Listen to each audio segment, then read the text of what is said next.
आणि ते बटन मी तुम्हाला मतदान केलंय ते मतदान यांना जातंय, दुसऱ्याने येऊन तुम्हाला केलंय तरी यांना जातंय.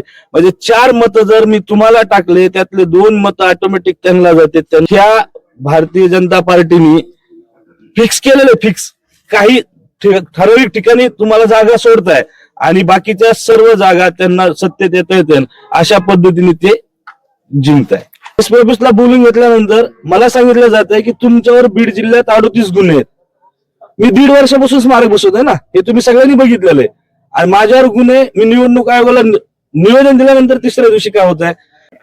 आज आपण आलेलो शिरसाळमध्ये या ठिकाणी धर्मवीर छत्रपती संभाजीराजे शौर्य प्रतिष्ठानच्या वतीने या ठिकाणी आढावा बैठक घेण्यात आलेली. आढावा बैठकीचा विषय जो होता ईव्हीएम हटाओ लोकतंत्र वाचवा असा या ठिकाणी जो हक दिलेले आहे त्या हकच्या माध्यमातून या ठिकाणी मोठ्या प्रमाणात बैठक समाज बांधव उपस्थित होते. आपल्यासोबत संस्थापक अध्यक्ष बाळाराजे आवारे पाटील. दादा, काय नेमकं या ठिकाणी तुम्ही आढावा बैठक घेतलेली आहे, उद्यापासून तुमचं आंदोलन आमरण उपोषण सुरू होणार आहे? मी सगळ्यात पहिले तुम्हाला सांगू इच्छितो, ह्या ज्या महानगरपालिकेच्या निवडणुका झाल्यात ह्या फिक्सिंग होत्या. म्हणजे मी 1 दिवस अगोदर खूप असं जिम्मेदारीने सांगतोय की मुंबई, पुणे, छत्रपती संभाजीनगर हे जे सत्तेत आहेत त्यांच्याच निवडणुका येणार. म्हणजे आज परिस्थिती अशी आहे, लोकशाही यांनी ठेवली नाही. आणि आज आढावा बैठकीतून आम्ही सर्व परळी तालुक्यातील गावकऱ्यांना आवाहन केलंय की आपण ह्या वेळेस निवडणूक ही ईव्हीएम वर न घेऊन देता बॅलेट पेपर होऊ दिली पाहिजे. जरा पाहायला गेलं तर आता महाविकास आघाडी असेल किंवा महायुती असेल हे सर्व काही ठिकाणी एकत्र लढतायत तर काही ठिकाणी वेगवेगळे लढतायत. पण काही ठिकाणी धनुष्यबाणाचं बटन दाबलं की कोणाला मतदान जाते असं बोलले जाते. नाशिकमध्ये हे काही प्रभागामध्ये घडतंय आणि बऱ्याच ठिकाणी सकाळपासून मतदान रोखलंय. काही ठिकाणी चिन्ह वेगळं दिसतंय, नोटाला दाबलं तरी बीजेपीला मतदान जातंय. काय हा प्रकार समोर आलाय? ही परिस्थिती खरीच आहे आणि हे राजकीय सत्ताधारी पक्षाने ही परिस्थिती उभी केली आहे की आज मी बटन कुठल्याही एका पक्षाला दाबलंय आणि ते बटन मी तुम्हाला मतदान केलंय ते मतदान यांना जातंय, दुसऱ्याने येऊन तुम्हाला केलंय तरी यांना जातंय.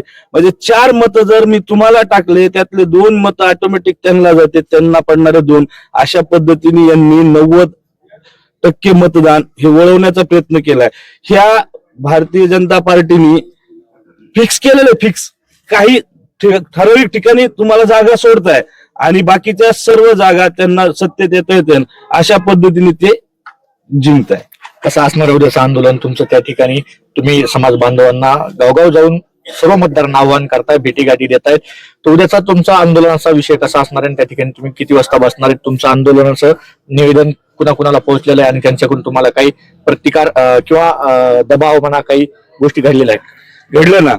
मी जेव्हा निवडणूक आयोगाला निवेदन दिलं त्याच्या 3ऱ्या दिवशी मला केज पोलीस स्टेशन मधून फोन आला की तुम्हाला शिवस्मारक बसवल्याबद्दल एक नोटीस दिल्या जाणार आहे.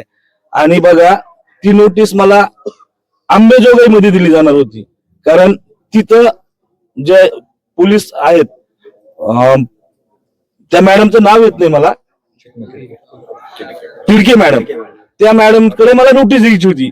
पण मला बोलवल्या कुठे गेलं? एसपी ऑफिसला. आणि एसपी ऑफिसला बोलून घेतल्यानंतर मला सांगितलं जात आहे की तुमच्यावर बीड जिल्ह्यात 38 गुन्हे आहेत. मी 1.5 वर्षापासून स्मारक बसवतोय ना, हे तुम्ही सगळ्यांनी बघितलेलं आहे. आणि माझ्यावर गुन्हे मी निवडणूक आयोगाला निवेदन दिल्यानंतर तिसऱ्या दिवशी काय होत आहे.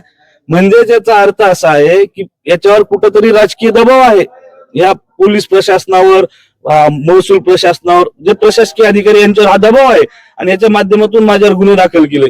पण मी त्या गुन्ह्याला घाबरणारा मधला अजिबात नव्हे. तुम्हाला कुठेतरी भीती दाखवायची, गुन्हे दाखल करायची, कुठेतरी तुम्हाला मागे सरण्याचा प्रयत्न चालू आहे? हो, नक्कीच. आणि दुसरा एक प्रश्न असा आहे की तुमच्या संघटनेमध्ये सुद्धा फूट पडल्याची चर्चा आता रंगू लागलेली. जे अण्णासाहेब जाधव प्रमाणे काम करतात असं बोललं जातं, परंतु या बैठकीला हजर नाहीये, त्यांचा फोटो देखील बॅनरवर नाही. हे बघा, त्या 2-4 लोकांमध्ये जी काही वैयक्तिक विषय आहेत ते आम्ही आमच्या आपसात बसून मिटवलेले आहेत आणि असं काहीही नाही, आमच्यात कुठेही फूट नाही. ते माझे बंधू आहेत अण्णासाहेब जाधव आणि पण माझे सर्व सहकारी आहेत, त्यामुळे असं कुठलीही घटना नाहीये. एकंदरीत पाहायला गेलं तर उद्याच्या आंदोलनाला मोठ्या ताकदीने समाज बांधव उपस्थित राहणार आहे. आणि उद्याचं जे आंदोलन आहे ते ईव्हीएम हटाव लोकतंत्र वाचव या ठिकाणी अशी घोषणा करण्यात आलेली आहे. उद्याचं आंदोलन कसं होणार हे आपण पाहणार आहोत. आपल्या सोशल मीडियाच्या माध्यमातून आपण दाखवणार आहोत. यामध्ये काही नवीन अपडेट्स मिळतील का हे पाहणं महत्वाचं ठरणार आहे. कॅमेरामॅन बाळासाहेब गरडसह मी अशोक लांडे, माऊली न्यूज नेटवर्क, शिरसाळा, बीड.